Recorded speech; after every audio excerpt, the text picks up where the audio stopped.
Hello and welcome to Hard Times Season 1, Episode 2. I'm joined back with Jordan and Luke. My name is Chris. Hope you guys all been having a good week. We thought it'd just be good to have a quick little catch-up, see how everyone's getting on, another week in isolation. Luke, let's come over to you first, mate. How are you getting on? I'm doing all right, thank you, Chris. I've been using this opportunity to do lots of silly stuff, make some silly videos. Made a pretty good silly video the other day. I'm pretty proud of that. Been just back at work tomorrow for 2 days, so I'm doing 2 days on, 4 days off. That 48 hours shifts, that's a lot, man. 48-hour shifts is pretty intense. I'm always knackered at the end, but yeah, the 4 days is pretty nice. So you get to sleep. Do you get to sleep? Yeah, well, kind of. It's not easy to sleep there. But the stories are good though. As long as you come back, the stories you come back with are pretty good though. Yeah, some good stories there. Working in a place like that, in a home. Fair play to you, mate. And Jordan, how are you cracking on, mate? You still in isolation? Yeah. I've kind of half seen some people, had some chats with them as they've driven past. Met some of the old folk that live around me. That's been quite nice. I've put on half a stone since isolation. Well, I eat a lot and I haven't been exercising, so I've been trying to exercise more. Who's ordering the food in? Because it's only you there. Oh, well, there's a co-op within, it's about a 2-hour walk there and back. Oh, just around the corner then. Just round the corner. You'll get on a bike? Mate, you really are in like some isolation. Yeah, man. Thing. It's not too bad. Like the local village is maybe 20 minutes, like Chidham, just up the lane, is like a 20-minute walk. But have they not got a shop? No, Chidham hasn't. Neither. Yeah, the nearest shop's Bosham, which is, if you go the shorter coastal route, about an hour to the co-op, about an hour back. So, you need to get yourself a skateboard. That would bring some good laughs. No, I'd die. I get so. I recommend this. Yeah. Have you guys seen the story of Danny Stackhouse? The first time he wanted to do a half pipe at Tribe, which is a local youth club, and he was desperate to do the half pipe, and it was like, no, you need to prove you can just do the 1 foot drop down, and he's like, no, it's fine. So he turns up in his full American football uniform, helmet, pads, elbow stuff. He stands up there, and we're all like, this is going to be great. This is going to be great. And the second that he leans into it, like literally just falls and just smacks the floor so hard. Can't believe he didn't break his wrist. There's video footage of this. Oh, it's brilliant. And then he's like, no, so I'm ready for the half pipe now. I'm like, no, you're not. You're not ready. So, Jordan, if you need to borrow those pads, just ask Danny to drop them off. That would look really normal, won't it? As a skateboard down the street, full American kind of gear. You can just drive all the way down to Chidham. Yeah. It's okay. Different to wearing a face mask, isn't it? You know, wearing an American football helmet, because that's what's going to beat the coronavirus. Well, I was in the co-op today. I actually I do have a bike. I did cycle there today. And the people leap out your way. They do. I trapped this poor woman down this aisle with another woman, and she couldn't get out. You're just running after with your arms open, just like. so small that she was like, she just felt. Were you trying to herd them like sheep? Even get one in the corner. Oh man, that's brilliant. Cool. So we had a good first episode last week. Had a few good comments, and people really enjoyed the stuff that we had going out, some of the stories. And we thought that we'd start today's episode by following on from a story that we had last week, which was based at Soul Survivor, which is a festival. But this is at a slightly different festival. So, Luke, I'm going to pass over to you, mate, and I'll let you tell the story of what can only be described as a tricky situation. Yeah, so this is probably following on from my misery at the hand of Jordan Hard. Yeah. The big prank where he moved my tent. There was another one which I alluded to, which we're going to go into now. Yeah. Just quickly, did you hear about Tim did not know that you'd weed on his caravan, and he found out this week. Millie told us last night, and the names he called you were absolutely vile. That was a reveal. No one knew that. That was an exclusive. Can can I also say, for the record, Johnny also weed on the caravan. I'm 90% sure that he just finished first, so that's why he was in the tent, zipping it up. It was kind of like, oh, Nice, we do it, go do the tent, Luke, and then then it will happen. Anyway. Oh man, yeah. Sure, Anyway, Johnny, look, fast we've been talking. preparing Johnny now. That's good. But yeah, so the second prank. Okay, here we go. So there, as Chris said, it's a different camp this time. This one's called Naturally Supernatural. Yeah. What? How would you describe that to us, Jordan? Ooh. Stafford, the north. It's up north. Okay, thanks, Jordan. That's great. Basically, it's great salesman an of older version of Soul Survivor. It's kind of for young adults, I suppose, and families.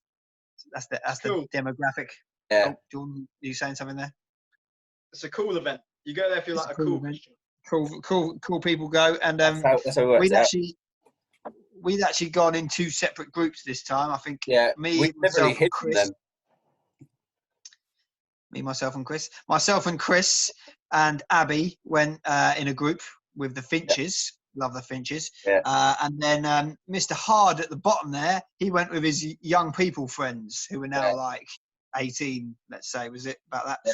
And I think was that you were in like teams, like doing things as well? Yeah, I started off as a night steward, then I changed to day. Yeah, Daisy got her finger in a door, didn't she? Was it a door? Daisy put her finger in a door and was out of action. Yeah. Jordan decided to become a night steward. Yeah, this is and got fired but he fell asleep at the main gate the first night, and then they took him off that duty. Because he fell asleep at the gate. that second night. We'll change. Anyway, we'll move on. No. I feel like we need to continue that one now, man. We're going to jump with this. Then that was pretty much what happened. You got taken off the duty because you fell asleep at the main gate. Yeah. Night stewarding, horrendous.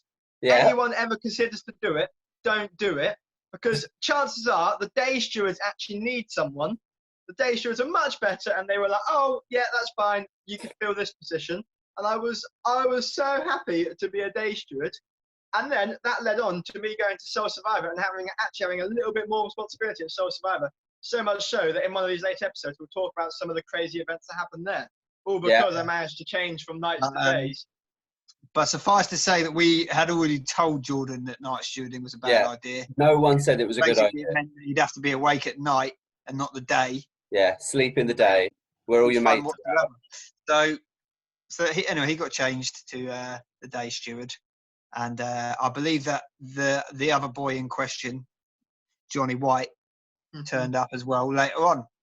And I do remember actually on this day that you did this to me, that I saw Johnny White outside the toilet and he said to me, I said, what are you doing, Johnny? He said, I'm just going to the shop. Little did I know why. Anyway, so we go on. I'm just going about my day with my friends. No hassles. Pretty good day. It was a pretty good day. Nice summery kind of day. It's all going well in my life. You're reading your Bonhoeffer book. Reading my Bonhoeffer book. Yeah. It gets to the evening and I come back to my tent and we sit by the kind of communal area, have a nice chat. Gets to a late time. I can't remember what time it was. Maybe like midnight, 11:30, something like that. Yeah. Something like that. And we all decide to go to bed, right?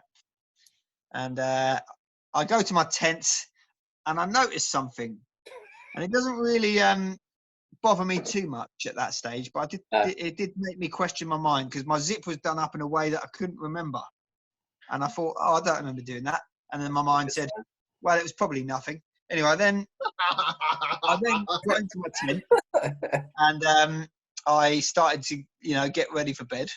And I don't know about you boys, but when I'm getting ready for bed in the tent, I'm wearing my full-on onesie, my Lima onesie, and so I've got into my attire, and yours isn't a big tent, it's not like my one where it's like a stand-up tent, very small tent. One. Yours is like a 2-3 man proper and tent. You can't stand up.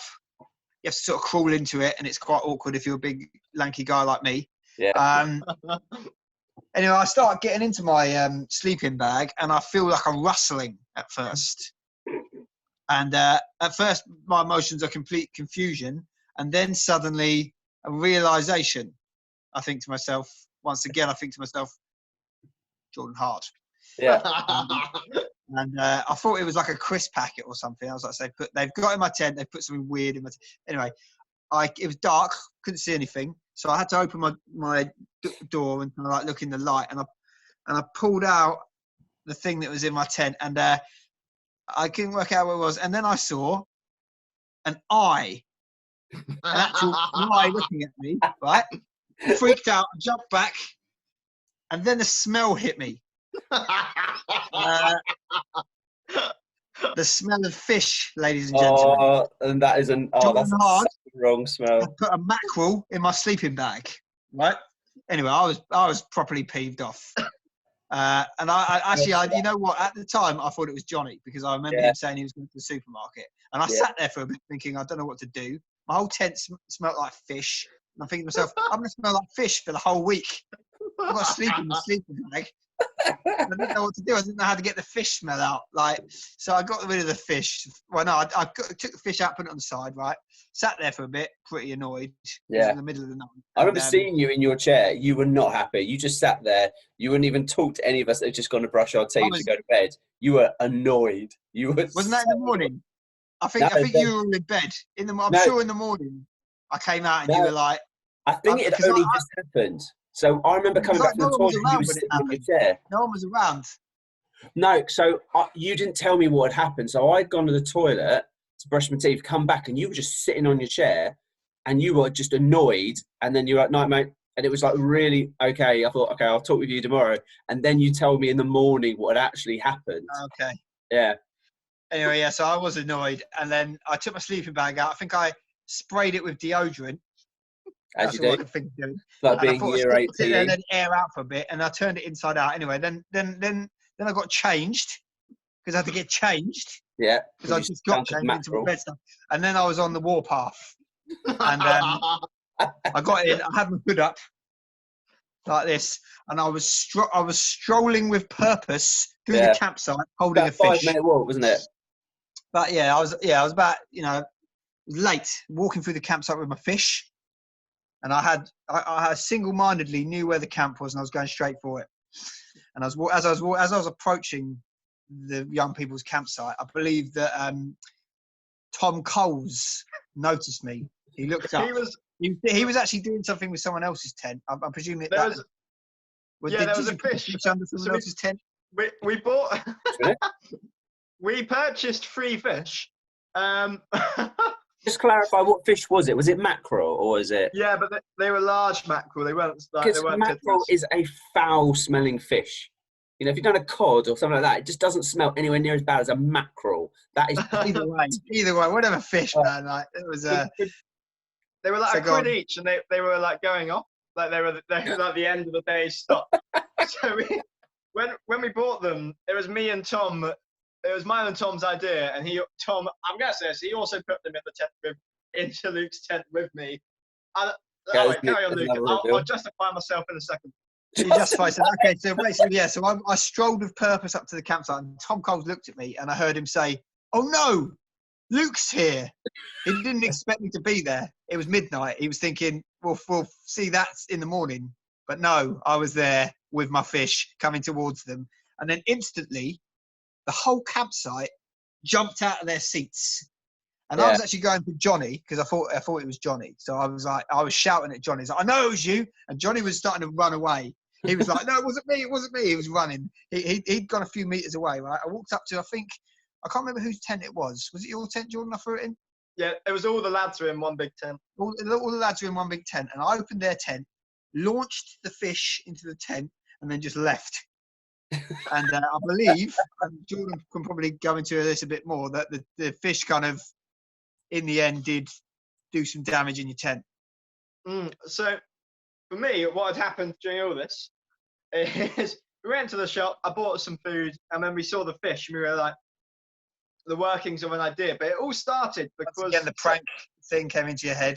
Yeah, there's no filter here. The light bulb. But some of the girls, I think they'd stolen some of our stuff. So it starts off pranking the girls, but we felt quite bad putting just a raw fish under their tent. So we put it in a Tupperware box. You felt bad about that? Yeah. You put it in my sleeping bag.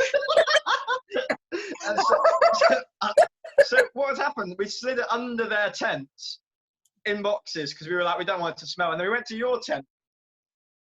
And we were thinking about just putting it in plain and simple, just itself, without a wrapper. Then we were like, jeez, that would have been the tent. That would have been horrendous, man. Yeah. If you did that, that would have ruined my sleeping bag. Yeah. Yeah, but unfortunately, for all of the payoff, I was currently stewarding at the time. I got back and it was absolute chaos. It was like Luke came, he accused Johnny, and he managed to throw it right into Johnny's bag. Did it land in Johnny's bag? Didn't know that. I literally just launched it in. That's brilliant, man. Yeah, and that's kind of.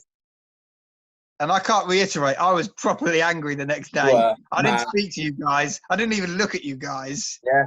I remember seeing you across the room, and you were both laughing and pointing. And at one point, Jordan came over, and he was laughing, and I was like, I was just not in the mood. Boy. That is brilliant. Anyway, that's in the past now. That's it. We've let it go, haven't we, Jordan? Jordan's a reformed individual. Yeah. He is. On that note. Reformed individual. I was having a look about this podcast. Can I just say something really quick? Yeah. Yeah. Go on. Is it going to be interesting? Not really. So you can probably just switch off for these next 2 seconds. Just say it anyway. Just say it. We just lost all our viewers. A lot of the time, like when I first came to CYE, I was usually his character. I just wanted to say this, just like not clear the air, but for my sake, not even for your sake. But like a lot of these stories are like great and amazing, but like have I changed?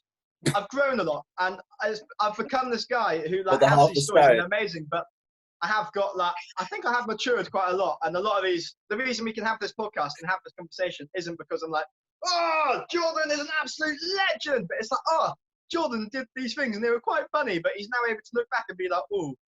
I'd just like to clarify, I don't think you're an absolute legend for that last story. I can confirm. That's not my feelings. That's not what I'm trying to express here. I'm not encouraging people to follow in your footsteps. Yeah. Anyway. Here's the benchmark. That's the first story we wanted to cover anyway. Yeah.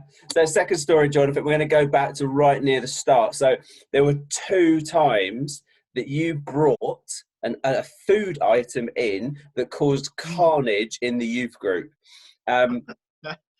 Jordan, so we're moving on to a bit of a theme now for the next couple of stories.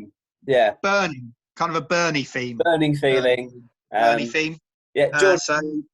Explain what was this item that caused such controversy? Another one of your ideas. Tell us how this one was formed. Do the first one first. I'm pretty sure the first one is the chocolate. Is that right? No, the first one was just you brought them as they were and you did it in open house. Okay, yeah, I've got it. Yeah, going along with this kind of like, we always need to do like crazy stuff at like open house because it needs to be absolutely amazing because... We need to explain what open house is. Yeah. Oh yeah, I forgot it's a podcast. Some people might not know. It's like after church, we used to go up into the hub, have cheese toasties and kind of... They probably don't know what the hub is either. No, it's just a room in the top of the church. We used to go into a room at church, and it's now developed into actual open houses. But at the time, it was this room where we had cheese toasties and sofas, and shenanigans happened. It used to be quite an interesting environment. There used to be like all after church. We had a lot of things happening. After evening service. Yeah. After the evening service. So, what happened this evening service? It was a lovely summer's day. I think I just finished my first year at sixth form. This is good background for this one. Love it. Setting the scene. Maybe no. It was year 11. I just finished year 11. Just finished year 11. And I thought to myself, and I was like, I'll buy some Carolina Reaper chilies, and then we'll have a little challenge at open house. So I bought these chilies. They weren't expensive, and I brought them to open house. And I convinced Tom and his dad Aid have this weird fascination. I can't say it. Fascination. There we go. With Well, it's spice. not fascism. We're not talking about Um, Okay, let's move away from that quickly. and they Fascination with Yeah. chili, yeah? the Okay. Coles family just love hurting people through food. that. Yeah. So Tom we was always discussed going to be the up Coles for it, last and we time, also yeah. convinced Johnny to join in. And we ate these Carolina Reaper chilies, and it was flipping bad. Like, That's so bad, man. yeah. So when you ate them, I wasn't actually there for this.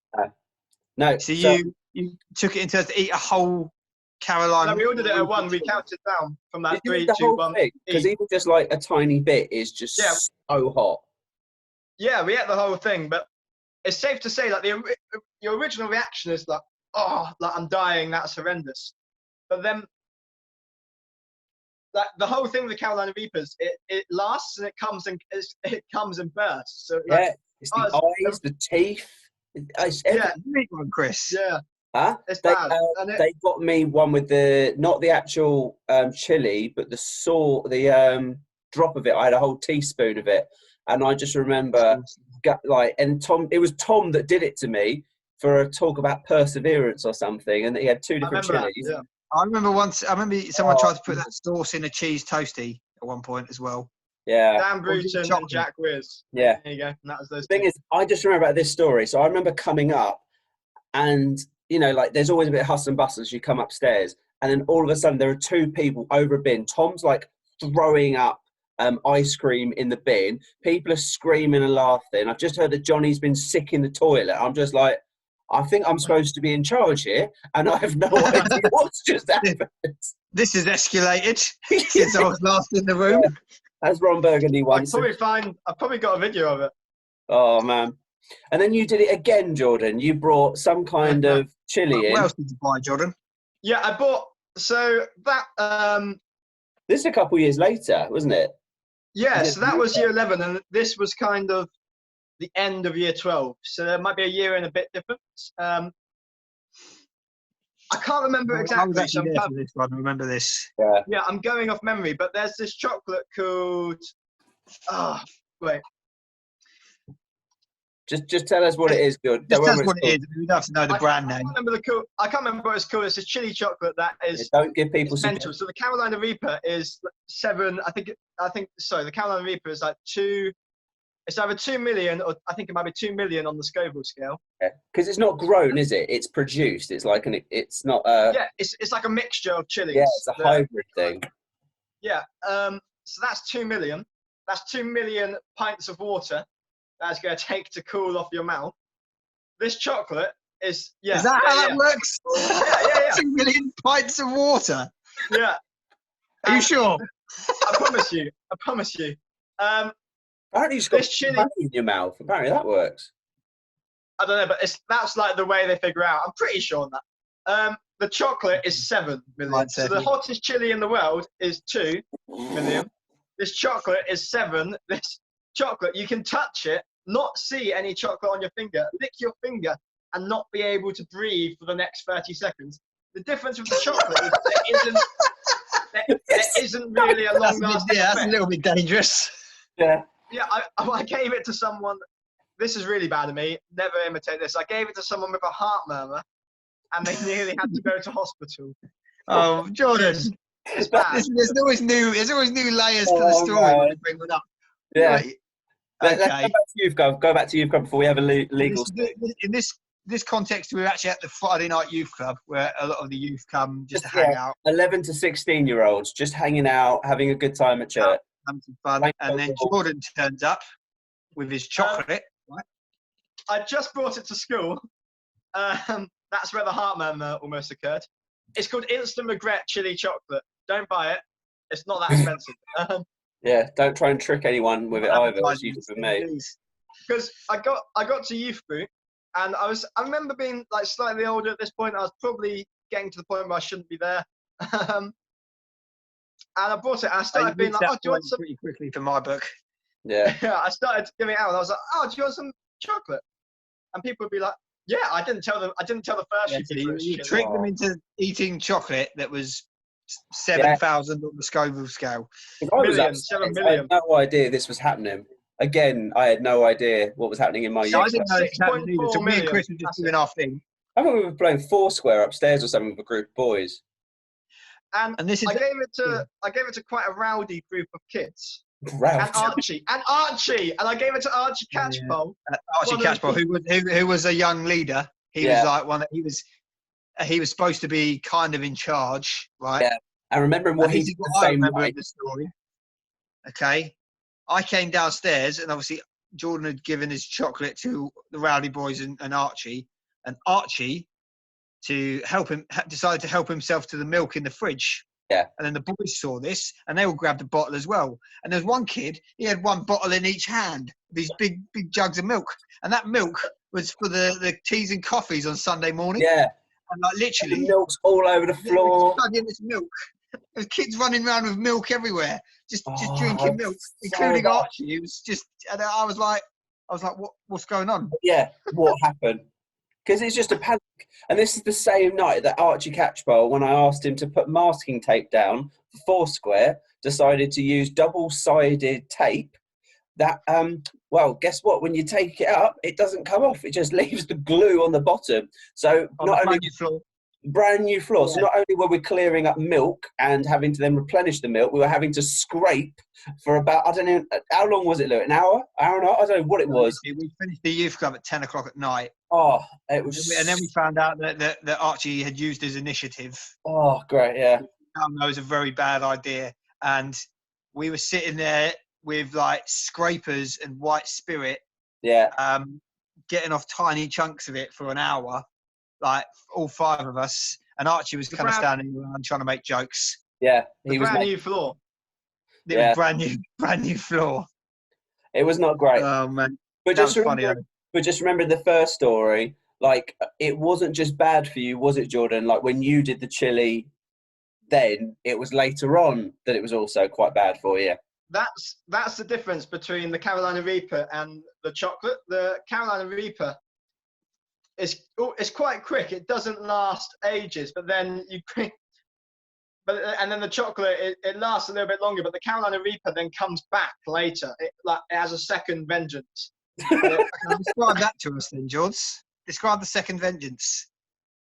The chocolate, your next poo, you're worrying, and it's fine. The Carolina Reaper is just like 4 or 5 hours later. Yeah. Your stomach goes and you're sick. That's what happened to me. I was sick everywhere. And then about an hour after that, I'm not going to describe what happens in the toilet, but it's... So you won't describe it, but yeah, 3 o'clock in the morning, I received a message to tell me exactly what had happened to you in the toilet, which is exactly what I wanted at 3 o'clock in the morning. Because, Jordan, so just to finish with our final story, so you like sending messages to me at random times about random things that are going on in your life? I don't like it. It's sometimes a necessity. Sometimes when you are my youth leader. You just turn to Chris in your time of need, don't you, Jordan? Okay, so this happened in July. July of 2018. This you message.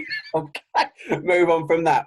Okay, so I get this message from Jordan in. Well, let's talk about the situation. What happened, George? And then we'll go through the message that you sent Chris. Yeah. So that 4 days before this happened, 4 days before that happened, we'd gone to the beach to West Rittering, near where I live now. Nice beach. Yeah. Lovely beach, lovely area. Outstanding area of natural beauty. Visit, it's amazing. Anyway, and we'd swam and we'd sunbathed and then we'd gone home. And that night I was like, oh, yeah, I burnt pretty badly on my back specifically. But all over. So you didn't use any sun cream, Jordan? I had used sun cream, not enough. Didn't you say that you were tougher than the sun? Is this incident, or was that another one? I think this is part 3 of that. He thought he was tougher than the sun. Anyway, that's kind of the context. So let's go to the message that you sent Chris. Okay. So with the time that we have left, and it's not like a nice long paragraph, well articulated or anything like that. It's just very short, sharp messages. And this is with the spelling as well. So, my friend, have you got aloe vera gel? I'll pay touch for it. I'm in so much pain. I might need an ambulance. It hurts so bad. Can you pray, please? It's really bad. When I say pray, I'm not joking. My back is on fire. And then the next day, hey, despite the football score, God did a miracle today. When I was texting you earlier, I was in the worst pain of my life. I couldn't. Oh, I hate this! I hate it! It felt like 1,000 red hot needles were being stuck in my body. I was running around in so much pain I can't describe. I ended up crying in the shower because I couldn't do anything. I think I am a toughish guy who can handle pain. It got to the point where I was so down I considered calling an ambulance. And all of this started out of nowhere. I resorted to begging people to pray, and while doing this, my father told me what I had was hell's icks. And as I got out of the shower, it went like that. I looked at my arm, which was previously blistered, and nothing. God had healed me. I'm wondering, though, as I'm not someone who goes through an inconvenience and says Satan was to blame, but this hit me where it hurt and drew me to tears. Do you think it could be the work of the devil? So, hey, just stop. I hate that because To which my response to all of this is the response. I just went, so the last line, you just put, could it be the work of the devil? And my response, I don't know. And the thing was, that was loads of little messages in succession. And the only thing that Chris had said in that entire time was after he'd asked him if it was the work of the devil. And he said, I don't know. So, I'm going to explain that because Okay, yeah. I've got the article up on my computer. In rare cases, people with sunburn may also experience an extreme, deep, painful itching called hell's itch, also known as devil's itch or fire ant itch. Some people describe it as an unrelenting itch that can keep them awake at night and persist for days while the skin heals. This pain, I was sitting at a computer doing some work, and then all of a sudden, like my dad was doing some stuff over in the corner, and I just ripped my t-shirt off, and I was like, I was screaming. And so I went to him, I was like, rub some cream in it, and he was getting all his creams out and rubbing my back. That's what you did to your dad.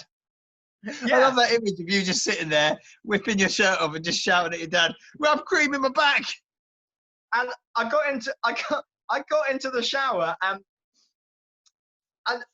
to be honest, I don't think it was the work of the devil. I reckon I just had really bad sunburn. I've learned about faith and Christianity. Well, I'm glad you came to that conclusion. I think it might have been the work of thinking that you were tougher than the sun. My relief was I'd ordered an Uber because I'd messaged so many people, and one person said, yes, I can get you aloe vera. And that was shout out to Becky Tame, who said, yes, here's some aloe vera. So I ordered an Uber, and I stayed in the shower until the last possible second, whipped all my clothes on, got in the Uber, and as I got in the Uber, it was, oh man, I'm not in pain. I'm not hurting. I got to Becky's house. Can I just go back a second? You ordered an Uber to go and get the aloe vera? Yeah, because on the internet it said use aloe vera. But so why didn't you had to order an Uber to go and find Becky Tame? Is that what you're saying? Or she lived maybe 40 minutes walk away, and it was so painful I probably would have been on the floor if I walked it. But the advice on the internet is take a lukewarm bath with oatmeal.